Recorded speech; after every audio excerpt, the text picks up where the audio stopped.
place the 3rd of March, I have some people over here looking for you now. Sunday night at 9:46 p.m.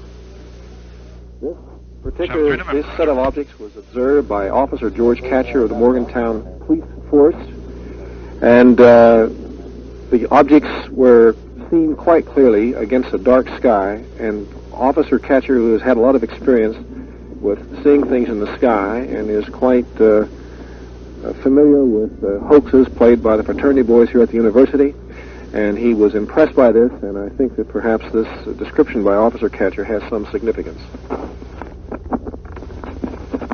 So, Officer Catcher, George, would you completely just verbalize your experience completely, and it'll be unstructured, and tell us exactly what you saw. Officer Catcher. Why, on the night in question, namely March the 3rd at 9:46 p.m., I was headed in a police cruiser up Spruce Street, that is north. When I reached Willie Street, I turned west. Immediately after making the turn, I was looking to my left out of the cruiser window when I spotted 3 fiery objects that were headed perpendicularly to my line of travel from left to right. I immediately radioed the station and the other cruisers, namely in one sentence, to alert them to look. And the desk sergeant on duty, William D. Musgrave, responded saying that he saw these objects. I got out of the car at that time, and for approximately 3 or 4 seconds, perhaps slightly longer, observed these objects in flight. There were 3 in number, 1 ahead and 2 somewhat behind, very close together. The objects all resembled the body of a natural farmer mat, with the mat head simulating the main fiery head, or the main illuminated part of the object, and the rest of the match comparing to the lighter but luminous red tail on all 3 objects. It could easily be determined that the flight was horizontal, and that these objects were traveling at a very high rate of speed. Soon as the objects disappeared out of my sight, I proceeded to travel in the cruiser toward the University Grumbine Island area, where I spotted what appeared to be a commercial airliner in the air by its lights.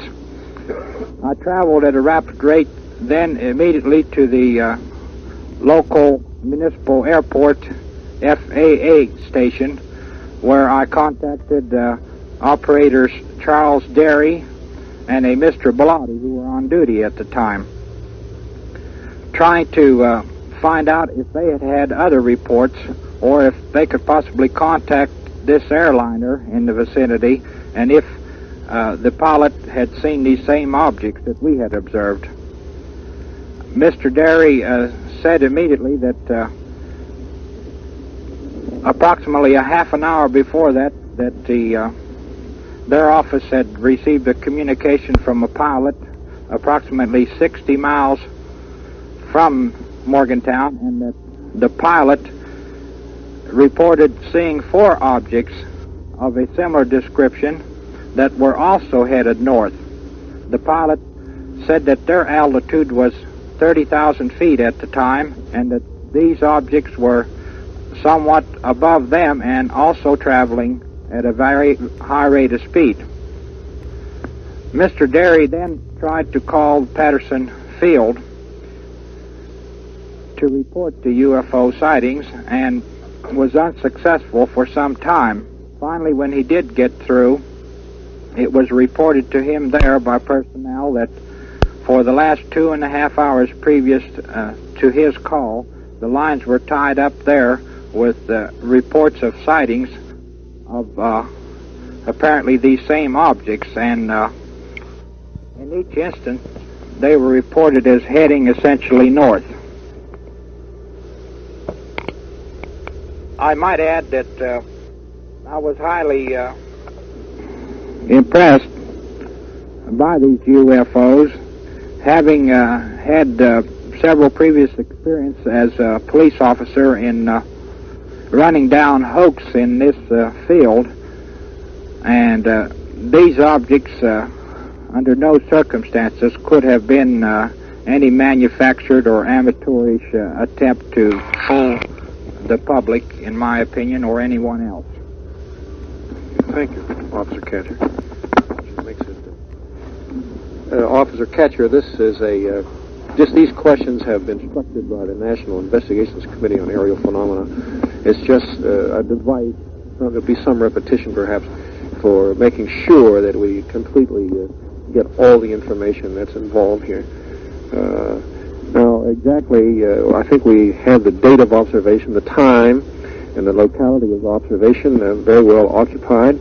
Very well settled, but how long did you see the object, Officer Catcher, in hours, minutes, and seconds? Just approximately, how long did you see the object yourself? I spotted them out of the windshield of the car, and I communicated immediately one sentence, alerting the other cruisers and desk sergeants, and the desk sergeant responded back almost instantly about the sighting, and then I got out of the car and observed the object approximately 4 more seconds. In all, I would say perhaps a dozen seconds. About a dozen seconds. Now, how about the weather conditions, the type of sky? What was the general condition of the weather? I observed these very closely, and I know specifically that there was less than a quarter moon out at that particular night, and that most of the stars of greater magnitude could be seen.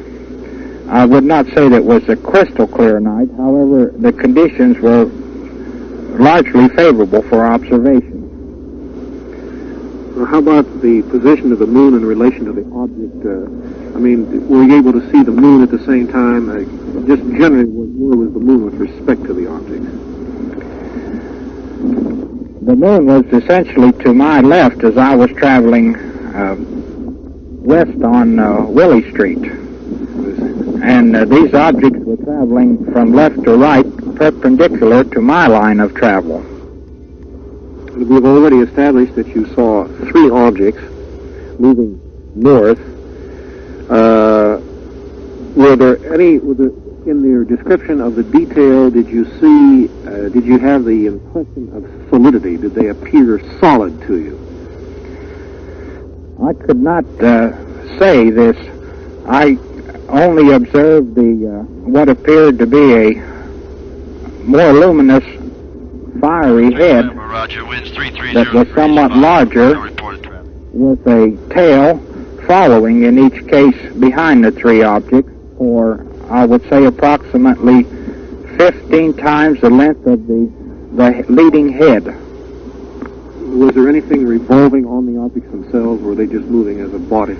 They were moving as a body in a straight line, and these tails, which each had all 3 likewise illuminated, gave the impression that they were traveling perfectly horizontally and at an extremely high rate of speed. I see. And these objects were obviously much brighter than the background of the sky. How much brighter would they be, say, with respect to the moon? What was the head, for example? How about what its luminosity compared to the moon? Is it brighter, about the same, or how would you say? Well, I would say that the moon illumination is solid, while these objects, particularly the tails, seem to have some porosity to them. They had an essential outline, a glowing outline of this complete tail, but they weren't as solidly illuminated as the moon. They were not that clear. Now, the head of the objects, likened to a match head in size and shape, were somewhat brighter than the tails, and essentially roughly round. Did they appear to stand still at any time?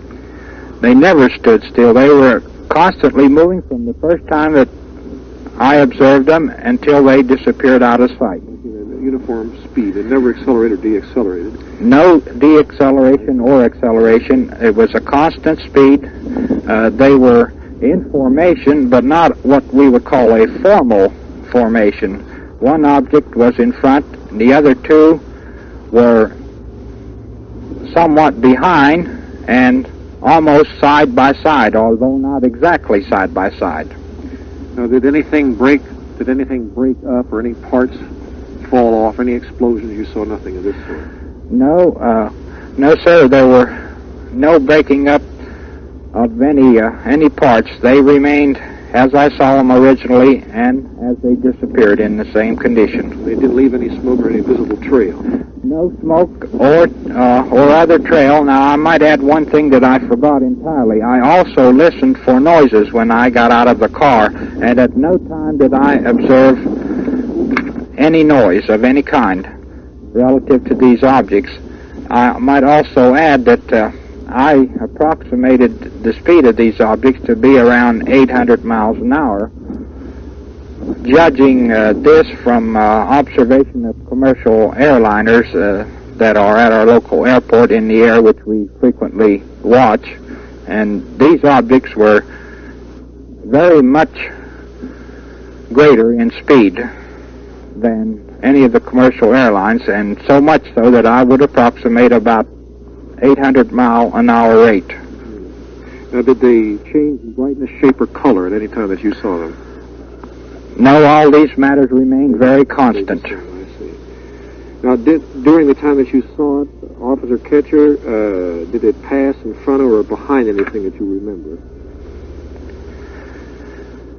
Yes, immediately after getting into the cruiser, I proceeded toward Grumbine's Island, which is approximately 200 or 300 yards from the original sighting position, and I observed what appeared to be an aircraft in the air. I thought perhaps that it was a commercial airliner, and when I went to the airport immediately, which I would approximate would be 4 or 5 minutes from the time of the original sighting, I could still see this aircraft in the distance in the air, and as a matter of fact, it was ascertained that this craft was a commercial flight leaving Morgantown for Pittsburgh and had taken off 5 or 6 minutes before my arrival at the airport, and this was all ascertained by the FAA office and the operators on duty, Mr. Charles Derry and Mr. Bellotti. I see. Thank you. Did you have any subjective ideas, perhaps, as to how far away they might have been? Did you have any impressions of distance? I couldn't say with certainty about this, except that these objects were quite high. I would say certainly above 5,000 feet. But this is just a generality. I could not determine this altitude. Was there any wind that you noticed that particular night? No, there was no noticeable wind. It was quite a nice evening. In fact, one of the best that we had had in months. Now, when you saw the objects, you saw them, you said you got out of the car, so you saw them without looking through windshields or any optical instruments. You saw them out in the open with your naked eye. That is correct, for several seconds. And at the same time, First Sergeant William Musgrave answered me on the radio and said that he, too, saw the same things, headed directly to north. Now, the objects, you had no sound? I did not get any sound, did not hear anything at all, and I paid particular attention to this. As I had said before, I had occasion as a police officer to be involved on call on several occasions and had actually unraveled at least 2 major hoaxes in the Morgantown area relative to UFOs. In both cases, objects of different nature, and I was extremely impressed by this. I know that it was not anything of the same caliber. Now, the objects, were they fuzzy or blurred, or were they like a bright star? Let us take the heads. Were they fuzzy or blurred like a bright star, or sharply outlined? What would you say? Well, the head was more luminous than the tail. The tail was somewhat more porous as compared to the moon originally in my testimony. Now, you're quite sure that it was obvious, they were self-luminous, you feel? They were the source of their own light? Yes, I do. And there wasn't any dull finish or reflecting surface or any background object that you saw? You just saw the lights, is this correct? That's correct, and I might add one other thing, that there could be no possibility, as far as I'm concerned, about these three different lights being all attached to the same object, because there was too much distance between the first object and the two trailing objects.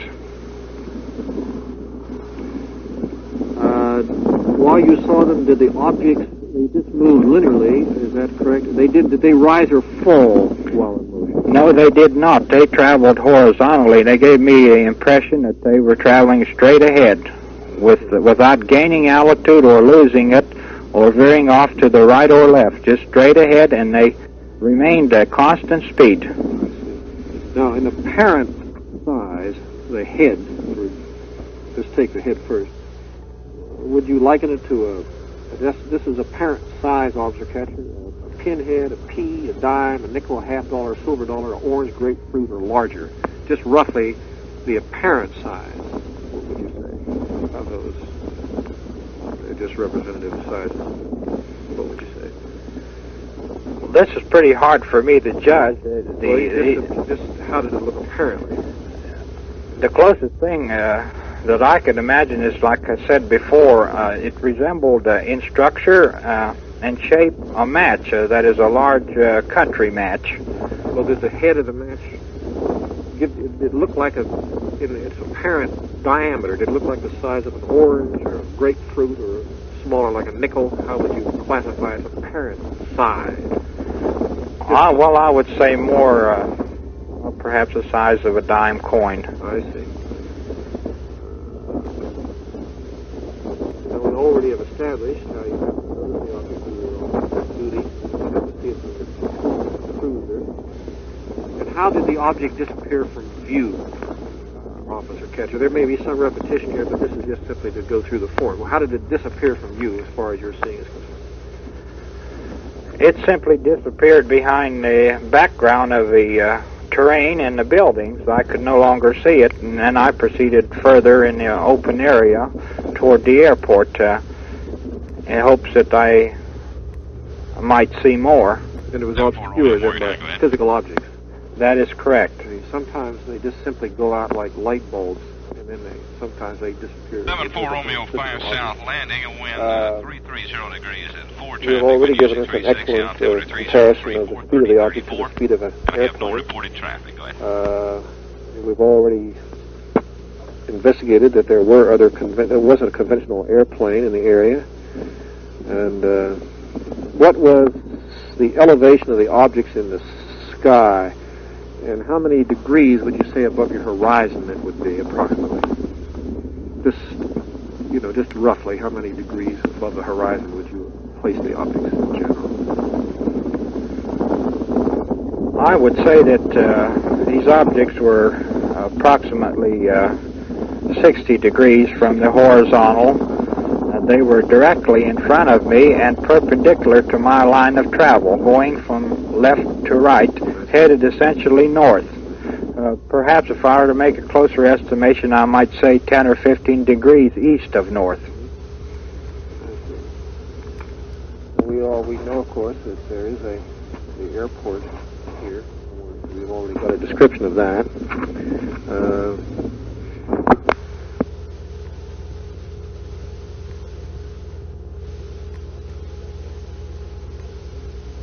Here, Officer Catcher has sketched these three objects for me. and showing their relative size and distance apart, and the somewhat formation that they had. And his description of these as being similar to a match head, where the head is just slightly larger than the porous tail. Is there anything, Officer Catcher, that you would like to say concerning this sketch and the general formation of these things and the general impressions at the time? Not very much more that I could add, except that the tails gave the impression of continuity of motion straight ahead, and that they were not as bright as the head itself. Also, that the trail was essentially of the same width, most of its length, until the final trailing edge, which seems to be slightly smaller. I don't believe that there's anything else that I could add about the description. Did you have any impression, Officer Catcher, when you were seeing this, these things, that they might have been some sort of meteors of some sort, not shooting stars, but natural astronomical bodies flying through the atmosphere? Did you feel that they may be natural objects?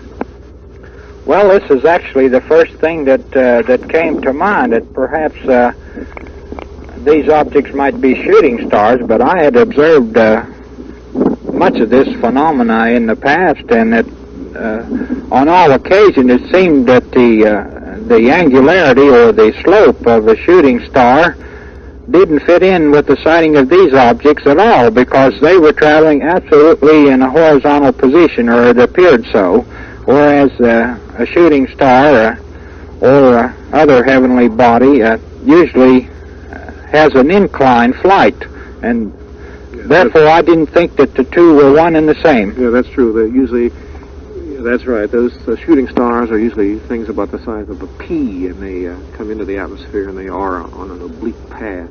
These were absolutely horizontal. It's possible for meteor bodies of a large size to move this way, but these never diminished any during your. They usually burn up, you see, eventually.